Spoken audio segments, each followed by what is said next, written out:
kí ẹnìkọ̀ọ̀kan wa kú dédé àkókò yìí, ní pàtàkì àwa tí a ti ń tẹ̀lé wa tẹ́lẹ̀ àti àwa tí a ṣẹ̀ ń darapọ̀.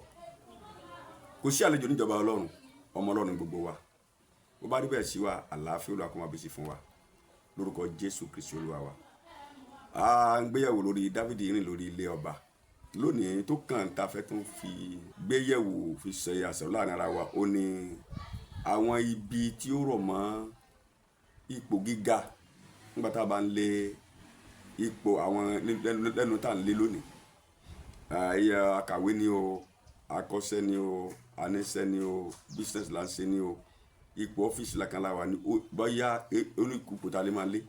Kí làwọn ibi tó rọ̀ mọ́ nígbà tá a bá débi gíga ipò yẹn? Àṣeyọrí náà ní àwọn apá búburú tiẹ̀, pàápàá jùlọ nígbà tí a bá neglect oore ọ̀fẹ́ Kristi. Gbogbo ìgbà níbi tí a bá wà, oore ọ̀fẹ́ ni máa ń gbé yẹn lọ bẹ̀, oore ọ̀fẹ́ ni máa ń gbé yẹn dépò ìta bá gbà látọ̀dọ̀ Ọlọ́run. Ṣùgbọ́n nígbà tí a bá neglect oore ọ̀fẹ́ tó ń gbé ni dépò, àṣeyọrí náà ni. Nígbà tá a ṣe ìbá wa dé, tá a bá neglect oore ọ̀fẹ́, a rí i pé èèyàn kan máa hùwà kàtàkàtà ni, àgbéraga, àti ẹ wá rí i pé ìwà ẹni yẹn ò tiẹ̀ níjọ tọmọlúwàbí pàápàá. Ṣé èèyàn náà sì lélẹ́yìí tá a máa béèrè nìyẹn? Sọmọlúwàbí náà gbogbo tó jọmọ́ ọmọlúwàbí pátápátá á relegate ẹ̀. Kí wá làwọn ìwà yìí làkànfẹ́ wù cha. Nígbà tí a bá gba ayọ̀ ara wa láàyè, gbogbo àgbékalẹ̀ tó jẹmọ́ òótọ́ tó jẹmọ́ òdodo gbọ́dọ̀ bẹ̀rẹ̀ sí tẹ̀ mọ́lẹ̀. Agbára wa láàyè láti máa tẹ àwọn ìgbékalẹ̀ tó jọmọ́ òótọ́ tó jọmọ́ òdodo ìlànà rere gbọ́dọ̀ bẹ̀rẹ̀ sí tẹ̀ mọ́lẹ̀.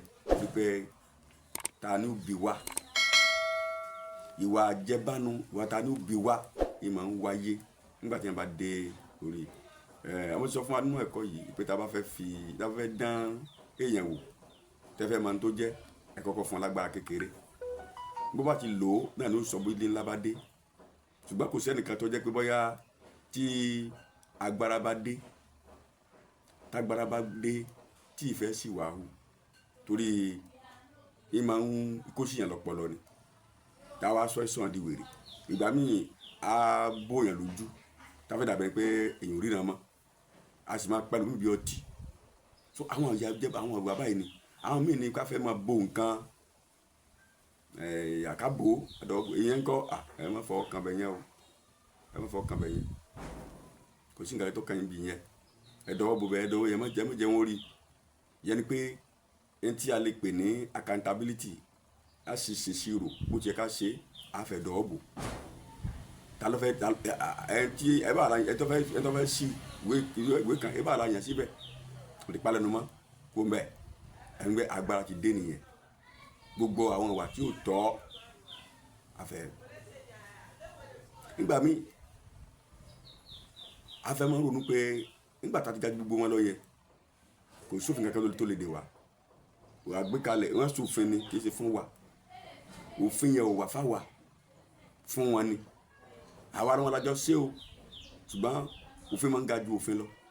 Inú ọgbà lónìí a bá rí oríṣiríṣi ẹranko ń bẹ, ẹranko ga jù ẹranko lọ. Ẹranko náà sì ń gbogbo wọn. Àwọn eko gangan ga ju eko lọ. Àwọn ewéko kan ń bẹ lónìí tí igi kan bá ti dàgbà lónìí, àwọn igi abẹ́rẹ́ kì í ga mọ́. Bẹ́ẹ̀ ni àwọn igi náà sì lọ lálá, ṣùgbọ́n ìgbà tó ń ti ga jù wọ́n lọ nísìnyí yóò press wọn mọ́lẹ̀ ni. Ó lè jẹ́ pé igi gan lọ́sẹ̀ débẹ̀ gan tẹ́lẹ̀, tó jẹ́ pé igi jẹ́jẹ́ lòun débẹ̀ tẹ́lẹ̀ kóhun tó dìde. Bẹ́ẹ̀ tó bá ti ga jù lọ́wọ́ nísìnyí yóò palẹ̀ nu mọ́ ni, yóò kò ní yóò rú mọ́. Ayé tí èmi àtẹ̀yìn bára wa lélẹ́yìí, àti di ẹni tí ò ṣe fọwọ́ kàn, àti di ògùnná gbòǹgbò tí ò ṣe gbámú, untouchable ni. Nígbà míì ó dẹ̀ lè jẹ́ ọkàn tí a fi ní gbígbóná jó, ọkàn tó ti lé gbàgìdì, ọkàn tó ti lé gbàgìdì. Àwọn ibi yìí ló sábà máa ń wáyé nígbà tí wọ́n bá débi àgbéǹdéke ipò agbára ní tí èèyàn bá jẹ́. Ojú àánú ti fọ́ ti kàlùkù, ọkàn líle, àyà líle. Ṣùgbọ́n ká mọ̀ wípé irú ipò yòókù tá a lè wù ká dé ojú Ọlọ́run. Tẹ́ bá wo ìwé Króníkà kejì orí 16 ẹsẹ̀ 9, 2 Chronicle chapter 16 verse 9, ó ní ojú Olúwa ń wò káàkiri lára gbogbo ènìyàn, pàápàá jùlọ lára àwọn láti fi àwọn lódúndúró ṣinṣin láti múra ilé níhà wọn. Ojú Olúwa ń lọ káàkiri, ojú Olúwa ń lọ káàkiri, ojú ń lọ káàkiri lára gbogbo ènìyàn fún àwọn onídúró ṣinṣin láti fi ara rẹ̀ hàn pé ọlágbára ni wọn lọ́run. Tó ojú Olúwa ń lọ káàkiri káàkiri káàkiri kì í ṣe bí Sátánì tó yẹ pé ibìkan níwà lẹ́ẹ̀kan kì í ṣe gbogbo ní gbogbo gbọ́jú Olúwa èèyàn bá Psalm 139 tá a bá bẹ̀rẹ̀ láti Psalm 139 yẹn Psalm 139 láti ẹ̀kẹ́ ní níbo máa sá kú lọ́wọ́ ẹ̀mí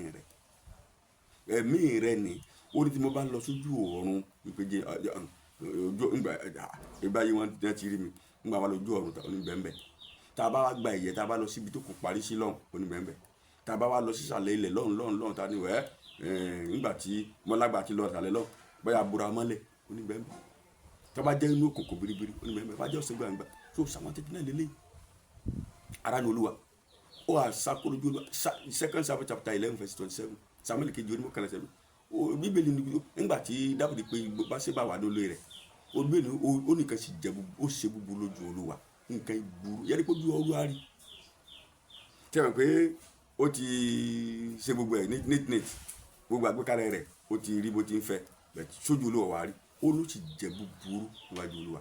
Jeremiah chapter 2 verse 34 Olúwa ní gbogbo nǹkan wọn yìí ó gbogbo ibi tó ṣe yìí ẹ̀jẹ̀ aláìṣẹ̀ tí ń bẹ lórí skẹ́ẹ̀tì lórí aṣọ rẹ̀ ó ní mo rí ìwà rí nípa pé mò ń ṣẹ̀ṣẹ̀ ń wádìí rẹ̀ bá mo ṣe ń bí àyàn léèrè kétékété báyìí ló hàn níwájú mi.